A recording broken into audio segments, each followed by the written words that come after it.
Dylan sat on his bed. The room was dark and quiet, but his mind was full of noise.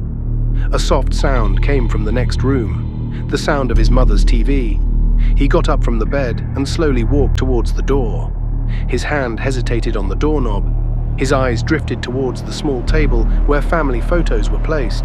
A picture of him and his mother, back when he was little, with smiles that now seemed so distant. Suddenly, a heavy lump formed in his throat. It had been years since he last saw those smiles. Ever since his father had left them, everything had changed. His mother was always angry, always tired, and Dylan always felt like it was his fault. Every argument, every fight, every hurtful word pushed him closer to a point where he could no longer bear it. He took his hand off the doorknob and moved toward the window. Outside, it was deeply dark. Everything was silent, just like the silence between him and his mother. A silence that no words could break. His mind wandered back to the night before the incident. His mother had told him that he would end up just like his father. That sentence had pierced his heart like a dagger. He felt like no one understood him anymore, not even himself. He couldn't figure out why he was so angry. In a moment full of rage and desperation, he made a decision that would change his life forever. It was the night of the incident. Dylan stood in the kitchen, staring at the knife on the table. It was as if a voice inside him was telling him that this was the only way. He had to end this pain. He had to free himself from the suffering. His mother was still awake. The sound of the TV played in the background. Dylan slowly walked towards the living room. His mother sat with her back to him. Nothing seemed unusual. But in Dylan's mind, everything was dark and chaotic. He approached quietly. His heart raced. It was as if something inside him was pulling him forward. His hand, clutching the knife, trembled.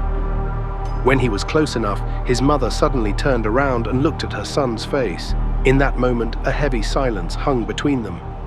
Dylan hesitated for a second. His mother's eyes were filled with fear and disbelief. Mother, with a trembling voice, "Dylan, what are you doing?" But Dylan couldn't turn back anymore. Suddenly, everything happened in a split second. The knife came down, multiple times. It all felt like a nightmare. Moments later, Dylan, breathing heavily and erratically, collapsed to the floor. His hands were covered in blood. He stared at his mother's lifeless body on the ground. A massive shock hit him. He couldn't believe what he had done. After what felt like an eternity, he snapped out of it. He had to do something. He couldn't let anyone find out. He quickly started cleaning the scene. He wiped the knife and tried to erase any trace. In his mind, he formed a plan. He would make it look like an accident. Everything had to appear natural. It was early in the morning when he called the police, with a voice full of panic, saying that he had found his mother dead.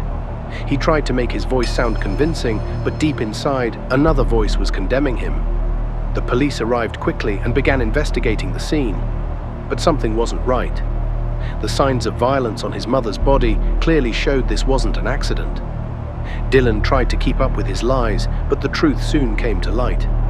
After a few days of interrogation, Dylan finally confessed. He confessed to a murder he couldn't fully comprehend. He was just a teenager, but the decision made in a moment of rage had destroyed his life forever. And now, in a small cell, Dylan stares at the ceiling. He still can't erase that moment from his mind. His mother's eyes. That moment of silence that will never return.